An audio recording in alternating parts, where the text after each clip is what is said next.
ఓం శాంతి 28/3/2026 సాకార ఈశ్వరీయ మధుర మహావాక్యాలు. మధురమైన పిల్లలారా, ప్రతి ఒక్కరి పాపాలను పీల్చుకునే ఫస్ట్ క్లాస్ బ్లాటింగ్ పేపర్ ఒక్క శివబాబా మాత్రమే. తండ్రిని స్మృతి చేస్తే పాపాలు సమాప్తమవుతాయి. ప్రశ్న: ఆత్మపై ఏర్పడు అన్నింటికంటే లోతైన గాఢమైన మచ్చ ఏది? దానిని నిర్మూలించుకునేందుకు ఎలాంటి శ్రమ చేయాలి? జవాబు: ఆత్మపై దేహ అభిమానపు మచ్చలు చాలా లోతుగా పడి ఉన్నాయి. మాటి మాటికి ఏదో ఒక దేహధారి నామ రూపాలలో ఆత్మ చిక్కుకుంటుంది. గుర్తు చేసుకోవడం, మాట్లాడడం, వారిని గురించి రకరకాలుగా ఆలోచనలు వస్తూ ఉంటాయి. అంటే నామరూపాల్లో ఇరుక్కున్నారు. తండ్రిని స్మృతి చేయకుండా దేహధారులనే స్మృతి చేస్తూ ఉంటుంది ఆత్మ. పరస్పరంలో ఒకరికొకరు దుఃఖం కలిగించుకుంటూ ఉంటారు. ఈ మచ్చను చెరిపేసేందుకు ఆత్మ అభిమానులుగా అయ్యే శ్రమ చేయండి. పాట: ఓ ప్రాణి నీ ముఖం చూసుకో. ఓం శాంతి. మధురాతి మధురమైన అన్ని సెంటర్లలో గల పిల్లలు పాట విన్నారు.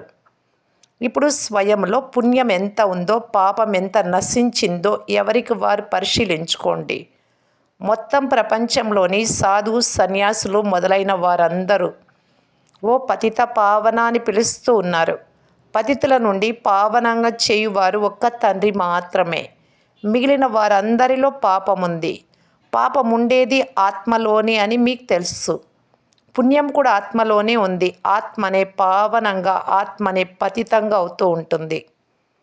ఇక్కడ ఉన్న ఆత్మలందరూ పతితులుగానే ఉన్నారు. పాపం అనే మచ్చలు ఏర్పడ్డాయి. అందువలన పాపాత్ములు అని అంటారు. మరి ఈ పాపం ఎలా తొలగిపోవాలి?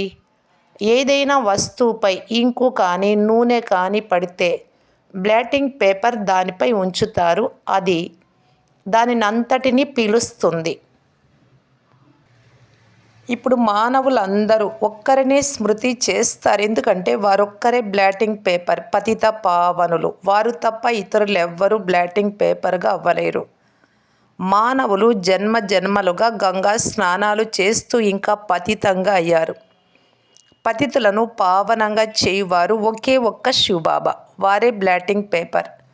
ఆయన చాలా చిన్న బిందువే కానీ అందరి పాపాలు నశింపజేస్తారు. ఏ యుక్తితో? వారంటున్నారు, కేవలం బ్లాటింగ్ పేపర్ అయినా నన్ను స్మృతి చెయ్యండి. నేను చైతన్యం కదా. ఇది తప్ప ఇక ఏ ఇతర కష్టము మీకు కలుగజేయను. ఆత్మవైన నీవు కూడా బిందువే, తండ్రి కూడా బిందువే. తండ్రి అంటున్నారు, కేవలం నన్ను స్మృతి చేస్తే మీ పాపాలన్నీ నశిస్తాయి. ఇప్పుడు అందరూ మిమ్మల్ని మీరు ప్రశ్నించుకోవాలి. స్మృతి ద్వారా ఎంత పాపం నశించింది? ఎన్ని పాపాలు చేశాను? ఇంకా ఎంత పాపం మిగిలి ఉంది? కానీ ఇది ఎలా తెలియాలి? ఒక్క బ్లాటింగ్ పేపర్ శివబాబాను మాత్రమే స్మృతి చెయ్యండి అని ఇతరులకు కూడా మార్గం తెలుపుతూ ఉండండి.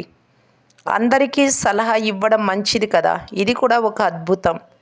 ఎవరికి సలహా ఇస్తారో వారు స్మృతి చేయడంలో లగ్నమైపోతారు. కానీ సలహా ఇచ్చువారు స్వయంగా స్మృతి చెయ్యరు. అందువలన స్మృతి చేయని వారి పాపాలు నశించవు. ఒక్కరిని మాత్రమే పతిత పావనుడు అని అంటారు. అనేక పాపాలు అంటుకొని ఉన్నాయి. కామం అనే పాపం అన్నింటికంటే నెంబర్ 1 పాపం. దేహ అభిమాన పాపం అన్నింటికంటే చెడ్డది. ఇప్పుడు బేహద్దు తండ్రి అంటున్నారు, దేహి అభిమానులుగా అవ్వండి. నన్ను ఒక్కరినే మీరు ఇంతగా స్మృతి చేస్తే, ఎంత స్మృతి చేస్తే అంత మీలో ఏర్పడిన మురికి అంతగా భస్మం అయిపోతుంది. స్మృతి నిరంతరము చేయాలి. స్మృతి చేయమని ఇతరులకు కూడా ఈ మార్గాన్ని తెలిపించాలి. ఇతరులకు ఎంతగా అర్థం చేయిస్తారో అంతగా మీకు కూడా మేలు కలుగుతుంది. ఈ కర్తవ్యంలోనే మునిగిపోండి. బాబాను స్మృతి చేస్తే పుణ్యాత్మలుగా అవుతారు అని ఇతరులకు కూడా తెలియజేయండి. అందరికీ పతిత పావనుడు ఒక్కరేనని తెలపడం, అర్థం చేయించడం మీ కర్తవ్యం. జ్ఞాన నదులైన మీరు అనేక మంది ఉన్నా ఒక్కరినే స్మృతి చేయండి అని అందరికీ తెలపండి. వారు ఒక్కరే పతిత పావనులు. వారికి చాలా గొప్ప మహిమ ఉంది. వారే జ్ఞాన సాగరులు. వారు ఒక్కరినే స్మృతి చేయడం, దేహి అభిమానులుగా ఉండడం, ఇది ఒక్కటే కష్టమైన విషయం. తండ్రి మీ కొరకు మాత్రమే కాదు, అన్ని సెంటర్లలో ఉన్న పిల్లలందరూ బాబా ఎరుకలో ఉన్నారు. వారు పిల్లలందరినీ చూస్తూ ఉంటారు కదా. మంచి సేవాదారులు ఉన్న చోట శివబాబా పుష్పాల తోట ఉంటుంది. మంచి పూల తోటను మాత్రమే బాబా స్మృతి చేస్తారు. ధనవంతునికి 4, 5 మంది పిల్లలున్న పెద్ద కుమారుడినే ఎక్కువగా స్మృతి చేస్తాడు. రకరకాల పుష్పాలు ఉంటాయి కదా. బాబా కూడా తమ పెద్ద పెద్ద తోటలను స్మృతి చేస్తారు. శివబాబాను స్మృతి చేయండి అని ఈ మార్గాన్ని చూపించడం చాలా సులభం. వారు ఒక్కరు మాత్రమే పతిత పావనులు. వారు స్వయంగా అంటున్నారు, నన్ను స్మృతి చేస్తే మీ పాపాలు భస్మం అవుతాయి. ప్రపంచమంతటికీ తండ్రే ఫస్ట్ క్లాస్ బ్లాటింగ్ పేపర్. అందరూ తండ్రినే స్మృతి చేస్తారు. శివబాబాను స్మృతి చేయండి అని ఎవరికైనా ఈ మార్గాన్ని తెలపడం చాలా సులభం. తండ్రి యుక్తి తెలిపించారు. నన్ను స్మృతి చేస్తే మీపై ఏర్పడిన దేహ అభిమానం అనే మచ్చ తొలగిపోతుంది. దేహి అభిమానులు అవ్వడంలో చాలా శ్రమతో కూడిన పని. బాబాకి ఎవ్వరూ సత్యము చెప్పరు. కొంతమంది చార్టు వ్రాసి పంపిస్తారు, కొద్ది రోజులు తర్వాత అలసిపోతారు, వ్రాయరు. గమ్యం చాలా గొప్పది.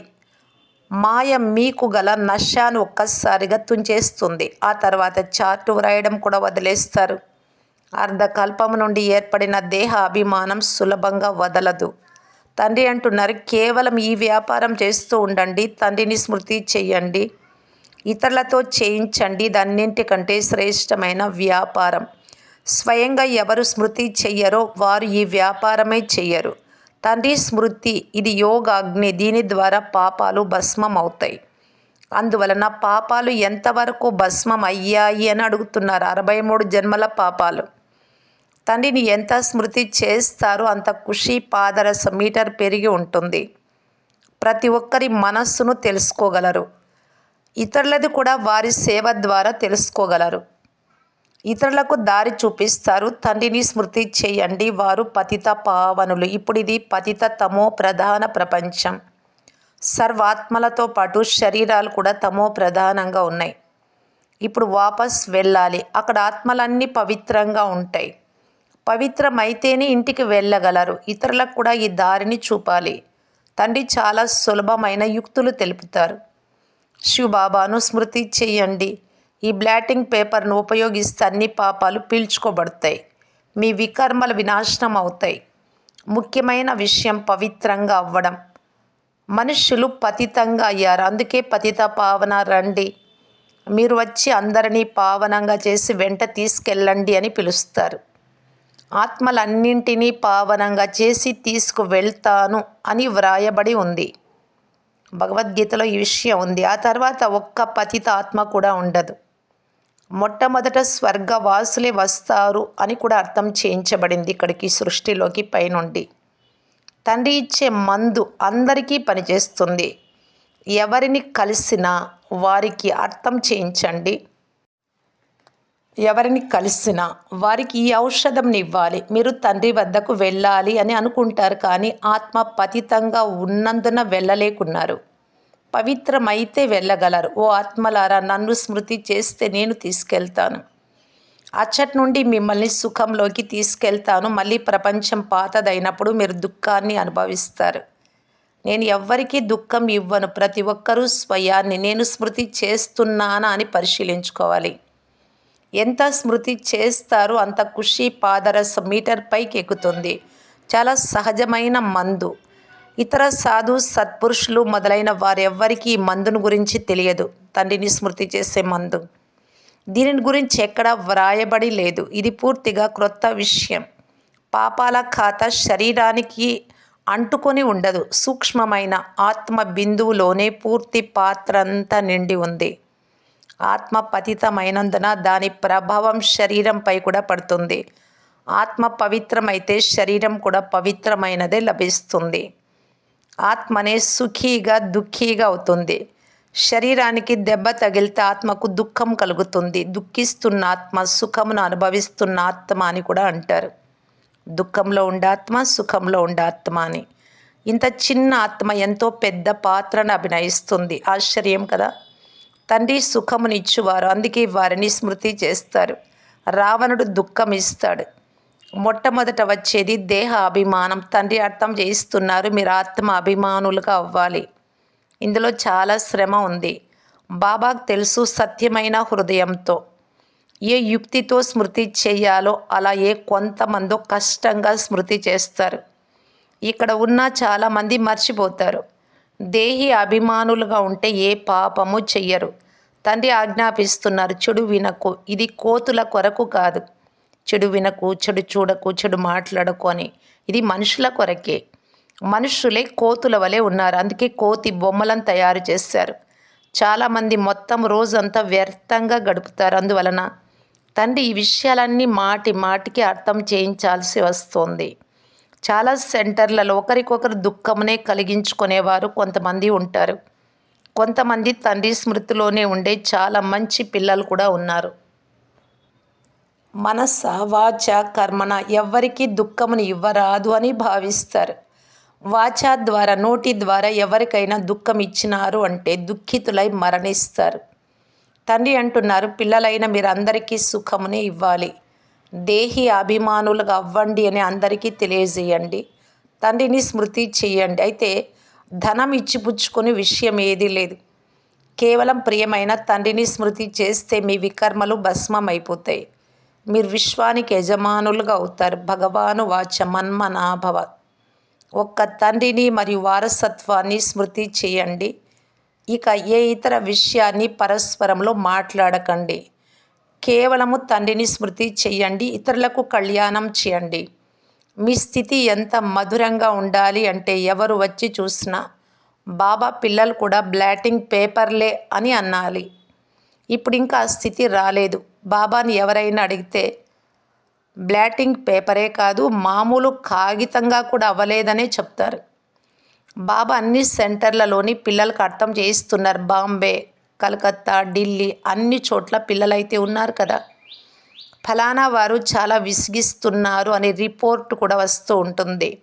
పుణ్యాత్మగా చేసేందుకు బదులు ఇంకా పాపాత్మగా తయారు చేస్తారు. ఎవరైనా అడిగితే బాబా వెంటనే తెలుపుతారు. శివబాబాకు అన్ని విషయాలు తెలుసు. వారి వద్ద అందరి లెక్కాచారము ఉంది. బ్రహ్మబాబా కూడా తెలిపించగలరు. ముఖం చూస్తూనే అంతా తెలిసిపోతుంది. వీరు బాబా స్మృతిలో మస్తీగా ఉన్నారు. వీరి ముఖమే సంతోషకరంగా దేవతల వలె ఉంది. ఆత్మ సంతోషంగా ఉంటే శరీరం కూడా చూసేందుకు ఖుషీగా అనిపిస్తుంది. శరీరానికి దుఃఖం కలిగితే ఆత్మకు దుఃఖం అనుభవం అవుతుంది. అందరికీ ఒకే విషయం వినిపిస్తూ ఉండండి. శివబాబా అంటున్నారు, నన్ను స్మృతి చేస్తే మీ పాపాలు నశిస్తాయి. కానీ వారు కృష్ణ భగవాను వాచ అని వ్రాసేశారు. కృష్ణుణ్ణి చాలామంది స్మృతి చేస్తారు, కానీ పాపాలు నశించవు, ఇంకా పతితంగా అయిపోయారు. ఎవరిని స్మృతి చేయాలో పరమాత్మ రూపమేమిటో వారికి తెలియదు. సర్వవ్యాపి అనుకున్న ఆత్మ ఎలా నక్షత్రమో పరమాత్మ కూడా ఒక నక్షత్రం. ఎందుకంటే ఆత్మనే పరమాత్మని అంటారు. కావున ఈ లెక్కతో కూడా తండ్రి ఒక బిందువుగా ఉన్నారు. చిన్నదైన బిందువు ప్రవేశమవుతుంది. బిందువులందరికీ తెలుపుతూ ఉన్నారు, పిల్లలు నన్ను ఒక్కరినే స్మృతి చేయండి. అవయవాల ద్వారా మాట్లాడతారు. అవయవాలు లేకుంటే ఆత్మ శబ్దం కూడా చేయలేదు. ఆత్మ పరమాత్మల రూపం ఒక్కటే కదా అని మీరు వారిని అడగొచ్చు. పరమాత్మను పెద్ద లింగ రూపము అని లేక వేరే అని అనలేము. తండ్రి అంటున్నారు, నేను కూడా మీలాగా బిందువునే, కానీ నేను పతిత పావనుడను. ఆత్మలైన మీరందరూ పతితులు. ఇది చాలా డైరెక్ట్ విషయం. ఇప్పుడు దేహి అభిమానులుగా అయ్యి తండ్రినైనా నన్ను స్మృతి చెయ్యండి. ఇతరులకు కూడా దారి చూపించండి. నేను 2 పదాలు మాత్రమే చెప్తున్నాను, మన్మనాభవ. కొంచెం వివరంగా తెలుపుతున్నాను. ఇవన్నీ కొమ్మ రెమ్మలు. మొదట సతో ప్రధానము, సతో రజో తమోలోకి వస్తాయి. పాపాత్మలుగా అయినందున ఎన్నో మచ్చలు ఏర్పడతాయి. అవి ఎలా నశించాలి? గంగా స్నానం చేస్తే పాపాలు తొలగిపోతాయి అని భావిస్తారు, కానీ అది శరీరానికి స్నానం. ఆత్మ తండ్రిని స్మృతి చేస్తేనే ఆత్మ పావనంగా అవుతుంది. దీనిని స్మృతి యాత్ర అని అంటారు. ఇవి చాలా సహజమైన విషయాలు. తండ్రి ప్రతిరోజు అర్థం చేయిస్తున్నారు. గీతలో కూడా దీనిని గురించే తెలియజేశారు. మన్మనాభవ. వారసత్వం అయితే తప్పకుండా లభిస్తుంది. కేవలం నన్ను స్మృతి చేస్తేనే పాపాలు నశిస్తాయి. మన తండ్రి అవినాశి బ్లాటింగ్ పేపర్ కదా!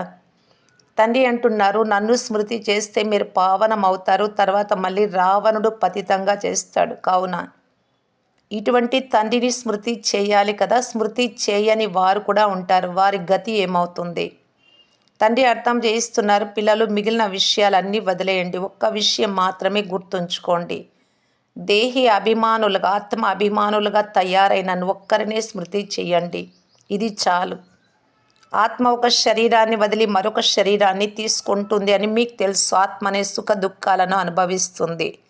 ఎప్పుడూ పరస్పర హృదయాలను దుఃఖపరచుకోకండి. ఒకరికొకరు సుఖాన్ని ఇచ్చుకోవాలి. ఇదే మీ వ్యాపారం. చాలామంది పరస్పరము దుఃఖం కలుగజేసుకుంటూ ఉంటారు. పరస్పర దేహ స్మృతులలో చిక్కుకొని ఉంటారు. పూర్తి రోజంతా ఒకరినొకరు స్మృతి చేసుకుంటూ ఉంటారు, మాట్లాడుతూ ఉంటారు.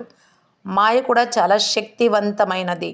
బాబా పేర్లు చెప్పరు. అందువలన బాబా అంటున్నారు, పిల్లలు ఆత్మ అభిమానులుగా అవ్వండి. జ్ఞానమేమో చాలా సులభం, స్మృతి చేయడమే కష్టమైనది. ఆ జ్ఞానాన్ని 15-20 సంవత్సరాలు చదువుకుంటారు. లౌకిక చదువు, చాలా సబ్జెక్ట్స్ ఉంటాయి. ఈ జ్ఞానం చాలా సులభమైనది. డ్రామాను తెలుసుకున్నట ఒక కథ. మురళి చదవడం పెద్ద విషయమేమీ కాదు. చాలా కష్టమైనది స్మృతి చేయటమే. బాబా మళ్ళీ అంటున్నారు, ఇది డ్రామా అయినా పురుషార్థం చేస్తూ ఉండాలి. తండ్రిని స్మృతి చేస్తే యోగాగ్నిలో మీ పాపాలు భస్మం అవుతాయి. మంచి మంచి పిల్లలు ఇందులో ఫెయిల్ అవుతారు. యోగంలో మంచిది. మధురాతి మధురమైన అపురూపమైన పిల్లలకు మాతాపిత బాప్ దాదాల ప్రియ స్మృతులు మరియు గుడ్ మార్నింగ్. ఆత్మిక పిల్లలకు ఆత్మిక తండ్రి నమస్తే. ధారణ కొరకు ముఖ్య సారము. ఫస్ట్ పాయింట్, ఎప్పుడు ఎవ్వరిని దుఃఖ పెట్టరాదు. అందరికీ సుఖంనివ్వాలి. ఒక్క తండ్రి స్మృతిలోనే ఉండాలి. అందరికీ తండ్రి స్మృతిని కలిగించాలి. సెకండ్ పాయింట్, పాపాల మచ్చలను తొలగించుకునేందుకు దేహి అభిమానులుగా అయ్యి అవినాశి బ్లాటింగ్ పేపర్ అయిన తండ్రిని స్మృతి చెయ్యాలి. మీ స్థితి ఎంత మధురంగా ఉండాలి అంటే మీ ద్వారా అందరికీ కళ్యాణం జరుగుతూ ఉండాలి. వరదానము, మీ శ్రేష్టత ద్వారా నవీనత యొక్క జెండాను ఎగరేసే శక్తి స్వరూప భవ. ఇప్పుడు సమయానుసారం, సమీపత అనుసారం శక్తి రూపం యొక్క ప్రభావాన్ని ఇతరులపై వేసినప్పుడు అంతిమ ప్రత్యక్షతను సమీపానికి తీసుకురాగలరు. ఎలాగైతే స్నేహము మరియు సహయోగాన్ని ప్రత్యక్షం చేశారో అలా సేవ యొక్క దర్పణంలో శక్తి రూపాన్ని అనుభవం చేయించండి. ఎప్పుడైతే మీ శ్రేష్టత ద్వారా శక్తి రూపం యొక్క నవీనత జెండాను ఎగరేస్తారో అప్పుడు ప్రత్యక్షత జరుగుతుంది. తమ శక్తి స్వరూపము ద్వారా సర్వశక్తివంతుడైన తండ్రిని సాక్షాత్కారం చేయించండి. స్లోగన్, మనస ద్వారా శక్తులను మరియు కర్మ ద్వారా గుణాలను దానమివ్వడమే మహాదానము. అవ్యక్త సూచన, నిశ్చయం యొక్క పునాదిని గట్టి చేసుకుని సదా నిర్భయంగా నిశ్చింతగా ఉండటానికి బాప్దాదా తెలియజేస్తున్నారు. నా పిల్లలు విఘ్న వినాశకాత్మలు, పూజ్యాత్మలు. ఈ పిల్లలు తండ్రి కంటే ముందు ఉన్నారు అని తండ్రికి తన పిల్లలపై పూర్తి నమ్మకం ఉంది. నిమిత్తంగా ఈ సదా తండ్రిని కూడా నిశ్చింతగా చేసేవారు. సదా సంతోషకరమైన వార్తను వినిపించే ప్రతి ఒక్కరూ విశేషమైన వారు. స్వయంలో ఇటువంటి నమ్మకం ఉంచి ఇదే స్మృతి స్వరూపంలో ఉంటే విజయులుగా అయిపోతారు. ఓం శాంతి.